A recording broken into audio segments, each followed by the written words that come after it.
मित्रांनो, मराठी सिनेमासृष्टीतली प्रसिद्ध अभिनेत्री अमृता खानविलकर ही नुकताच केदारनाथ यात्रेसाठी गेलेली। या दरम्यान केदारनाथ यात्रा करून येताना अमृता खानविलकर हिच्या सोबत एक वाईट घटना घडलेली आहे। अमृता हिने तिच्या सोशल मीडिया अकाउंटवरती नुकताच एक व्हिडिओ शेअर केलेली आहे। यामध्ये उतरताना अमृताची तब्येत ही अचानक बिघडली। या दरम्यानचीच तिने तिच्या सोशल मीडिया अकाउंटवरती एक व्हिडिओ शेअर केलेली आहे। पहा तर ही व्हिडिओ। हॅलो, नमस्कार। सो काल आले मी केदारनाथवरून, आज हे झालं।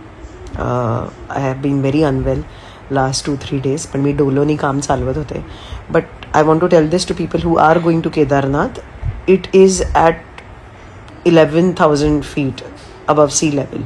सो ते खूप वरती आहे. You need to understand your body. You need to take it very very slow. जर तुम्ही तिथे जाणार असाल तर ॲक्लिमटाईज व्हा एकतर त्या वेदरला, कारण आपली बॉडी ते घेऊ शकत नाही. म्हणजे माझ्या तरी बॉडीने ते घेतलं नाही. For me the trek was very tough when I was coming down. Last 4 kilometers म्हणजे बापरे असं झालं होतं, आणि माझे पाय तुटून पडले होते.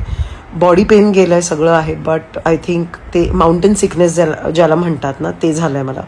आणि so you have to be very careful. तुमच्या सगळ्या मेडिसिन्स घेऊन जा. People who are going or are planning to, सगळे मेडिसिन्स घेऊन जा, ORS घेऊन जा. दरम्यान अभिनेत्री अमृता खानविलकर हिचे चाहते तिला काळजी घेण्याचा सल्ला देत आहेत. तर आपल्या चॅनलच्या परिवारातर्फे अमृता ही लवकरात लवकर बरी व्हावी हीच देवाकडे सदैच्छा.